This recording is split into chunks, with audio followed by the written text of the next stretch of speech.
जय बद्री विशाल दोस्तों। अभी सुबह के 4 बज रहे हैं और ये हरिद्वार का रेलवे स्टेशन है।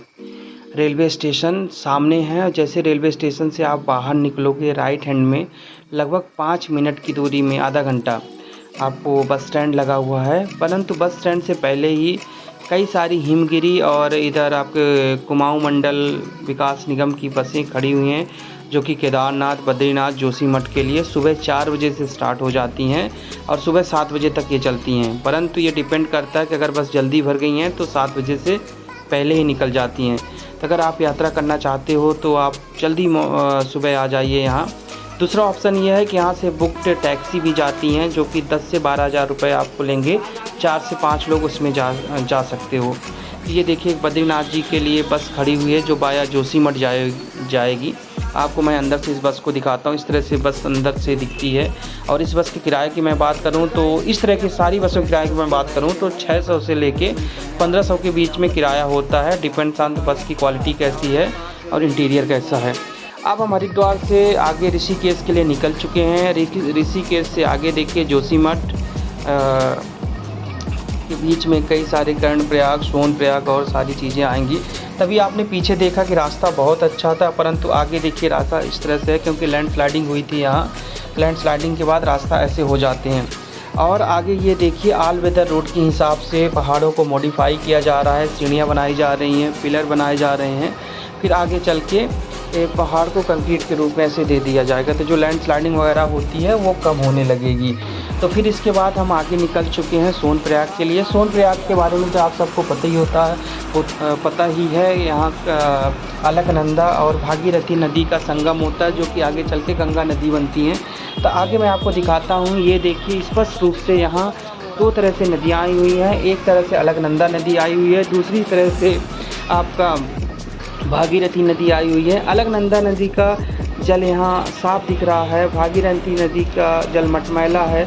दोनों नदियाँ यहाँ मिलके आगे चल के गंगा नदी बनती हैं, जो कि ऋषिकेश हरिद्वार से आगे निकल जाती हुई हैं। अब इसी कड़ी में हम आगे बढ़ते हैं। आगे रोड बहुत अच्छी है जैसा कि आप देख रहे हो यहाँ, परंतु पहाड़ यहाँ वाकई में ख़तरनाक पहाड़ हैं। मुझे नहीं लगता अगर आप प्योर पहाड़ या ऊपर पिथौरागढ़ या इधर साइड के नहीं हो तो इतने पहाड़ देखे होंगे। कई जगह तो आपको ऐसा आएगा कि पहाड़ से नीचे आपको पाताल दिखेगा। तो यहाँ के लिए जो सबसे सही मौसम है आने के लिए है वो है मई जून का मौसम। रीज़न क्या है, तब तक रोडों की मरम्मत कर दी जाती है, लैंडस्लाइडिंग वगैरह नहीं होती है।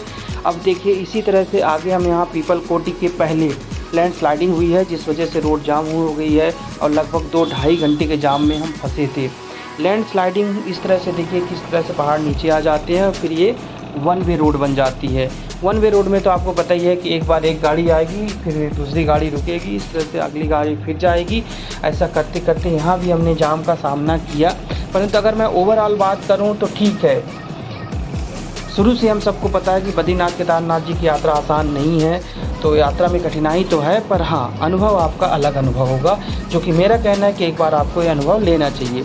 और इस तरह से देखिए यहाँ बहुत अच्छी रोड भी है। अब हम जोशीमठ से आगे निकल चुके हैं बद्रीनाथ जी के लिए। तो इस तरह से देखिए पहाड़ हैं और बहुत ख़तरनाक पहाड़ थे, जो कि मैं कैप्शन नहीं कर पाया हूँ इस वीडियो में। तो मैं अलग से वीडियो है वो मैं आपको दिखाऊँगा अलग से। सारी मुश्किलों का सामना करते हुए हम पहुंच चुके हैं बद्रीनाथ बस स्टैंड पे। ये देखिए बस स्टैंड का व्यू। अगर मैं टाइम की बात करूं तो अगर जाम नहीं है तो 12 घंटा लेके चलिए, जाम है तो 16 से 17 घंटा। और जैसे ही आप बाहर निकलोगे तो इस तरह से एक लाइन से होटल लगे हुए हैं, जो कि 900-800 से लेके 4-5 हज़ार के रेंज में आपको बेहतरीन होटल मिल जाएंगे। खाने की भी बहुत अच्छी सुविधा है यहाँ। और फिर हम अर्ली मॉर्निंग अगले दिन निकल चुके हैं बद्री विशाल जी के दर्शन करने के लिए। ये सुबह का नज़ारा है, सुबह लगभग 6 बज रहे हैं अभी। और इस तरह से चारों ओर देखिए, ये मेन एंट्रेंस द्वार है बद्रीनाथ मंदिर में प्रवेश करने के लिए, जो कि थोड़ा सा नीचे ऐसे आप जाओगे पुल के माध्यम से। सामने अलकनंदा नदी बह रही है बद्रीनाथ जी के मंदिर के सामने, ये अलकनंदा नदी है। इस तरह से लोग जा रहे हैं। आज एकादशी का दिन था और ये सितंबर-अक्टूबर का महीना है, तो यहाँ काफ़ी भीड़ है, क्योंकि इसके बाद दीपावली के बाद पट बंद हो जाएंगे। तो काफ़ी मात्रा में श्रद्धालु चाह रहे हैं कि दर्शन कर लें। तो भीड़ ज़्यादा थी तो आपको पता है उसके लिए फिर लाइन लगनी पड़ेगी। और हम लोगों ने भागीरथी जी को देखते हुए लाइन पे लग गए। अगर आप अपने साथ बूढ़े और बच्चे लेके आ रहे हो तो तो ठंडी के हिसाब से, क्योंकि यहाँ ठंड बहुत पड़ती है, माइनस में टेम्परेचर रहता है, तो उनके लिए ग्लव्स या पैरों के जो कपड़े वाले जूते हैं वो साथ में लेके आइए। तो अलकनंदा नदी जी के सहारे जय बद्री विशाल के जयकारा करते हुए हम सब लाइन पे लग गए हैं। लगभग आप ये मानिए जिस दिन मैं लाइन पे लगा था तो 700-800 मीटर की लाइन थी, जो कि आधा 1 घंटे में हो गई, क्योंकि बद्रीनाथ जी के मंदिर के सामने काफ़ी मात्रा में भक्तों को इस तरह से भेजा जाता है, तो एक बार में कई सारे भक्त दर्शन कर लेते हैं। यहाँ थोड़ा सा मुझे प्रशासन से गुजारिश मैं करना चाहूँगा कि थोड़ा सा मैनेजमेंट में ध्यान दें। रीज़न क्या है कि बहुत बूढ़े भी आते हैं साथ में, और इतनी भीड़ में दर्शन करना बहुत मुश्किल हो जाता है। अब आप भीड़ देख ही सकते हो। बद्रीनाथ जी के बारे में आप सबको पता ही होगा कि हमारे 4 धामों में से एक धाम है, और यहाँ शंकराचार्य जी ने ज्योतिर्मठ का भी स्थापना किया था, जो कि जोशीमठ में है। मान्यता ये है कि शंकराचार्य जी ने अलकनंदा नदी जी से नारायण की मूर्ति उठा के इसी मंदिर में स्थापना की थी। और एक मान्यता हमारे पुराणों और धर्म ग्रंथों की माने तो भगवान विष्णु नर और नारायण के रूप में यहाँ तपस्या किए थे, और एक राक्षस था, उसके वध के लिए उन्होंने यहाँ तपस्या की। और जो वहाँ मान्यता थी कि 10,000 वर्ष तक तपस्या करेंगे तो इसके बाद ही उस राक्षस का कोई वध कर सकता है।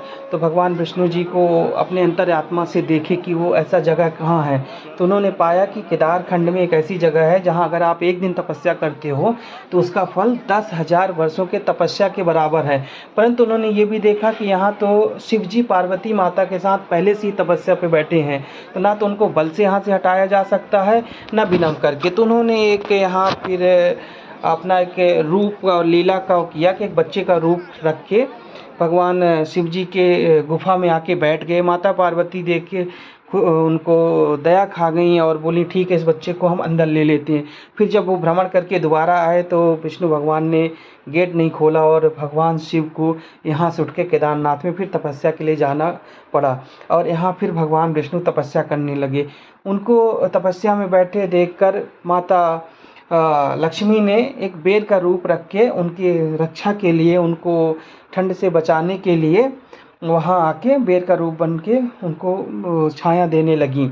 तो उनका ये मातृत्व, उनका ये प्रेम और वात्सल्य देख के भगवान ने यहाँ का नाम उन्हीं के नाम से, बेर मतलब बद्री, नाथ मतलब नारायण, स्वामी के रक्षा के लिए, स्वामी के सुविधा के लिए अपने आप को समर्पण किया, इसलिए बद्रीनाथ जी का नाम यहाँ से बद्रीनाथ पड़ गया। और मैं अगर यहाँ की अभी जियोग्राफिकल और इन्वायरमेंट की बात करूँ तो बहुत ही सुहाना मौसम है दोस्तों। आपको जीवन में एक बार बद्रीनाथ जी का दर्शन करने ज़रूर आना चाहिए, क्योंकि मैं वीडियो में यहाँ आपको चारों तरफ के लोकेशन, चारों तरफ मंदिर और सारी चीज़ें तो दिखा सकता हूँ, परंतु अनुभव नहीं करा सकता। अनुभव आप यहाँ आके ही कर सकते हैं। कठिन यात्रा है पर नामुमकिन नहीं है। आप किसी भी उम्र के हो, बड़े आराम से आ सकते हो। मैं प्रशासन के लोगों को धन्यवाद दूंगा कि बहुत सारी सुविधाएं उन्होंने अभी यहाँ कर दी है, और तो इसलिए अभी यात्रा करना उतना कठिन नहीं है जितना किसी ज़माने में होता था। लोग कहते हैं कि 3-3, 4-4 महीने के लिए लोग इस यात्रा में निकलते थे। और यहाँ मैं आपको देखिए चारों ओर दिखाने की एक बार कोशिश करता हूँ कि किस तरह से चारों ओर आपको यहाँ चारों ओर का कैसा नज़ारा है। तो देखिए, ये जैसा मैंने पीछे कई बार बताया कि अलकनंदा नदी सामने से बही हुई है। बहुत ही निर्मल जल प्रवाह है अलकनंदा नदी का। चारों ओर से पहाड़ है। बद्रीनाथ का ये गांव बसा हुआ है। ये गांव केवल अभी 6 महीने बाद यहाँ के लोग चले जाएंगे जोशीमठ या जहाँ भी उनका गंतव्य होगा। आप जैसे मंदिर से नीचे आओगे, ये देखिए तप्त कुंड की महिमा देखिए कि यहाँ माइनस में टेम्परेचर है, फिर भी ऐसा खौलता हुआ पानी जो कि पहाड़ों से आ रहा है। जैसे आप पहली बार इसका भी अनुभव मैं बता रहा हूँ, पैर रखोगे, नीचे जाने की कोशिश करोगे, ऐसा लगेगा कि आप झुलस जाओगे, परंतु जैसे जैसे अंदर जाओगे आपकी बॉडी टेम्परेचर को एडजस्ट कर लेगी। बहुत अच्छा लगेगा वहाँ भी। पर यहाँ की मैं अभी तक स्तब्ध हूँ देख के कि इतना पानी गर्म पहाड़ों से आ कैसे रहा, आखिर क्या है पहाड़ों के अंदर। मान्यता यह है कि तप्त कुंड में नहाने के बाद जितने भी आपकी कुछ रोग या कुछ ऐसी बीमारियां हैं वो ठीक हो जाती हैं। ये देखिए तप्त कुंड में काफ़ी भक्त नहा रहे हैं। यहाँ एक तप्त कुंड है, एक सूर्य कुंड है। इसके बगल में देखिए यहाँ सूर्य कुंड के जस्ट सामने हमें ये साधु मिले जो कि हठ योग में बैठे हुए हैं। ऐसे साधुओं के दिव्य दर्शन आपको केवल इन्हीं जगहों में मिल सकता है, पावन पवित्र जगहों में।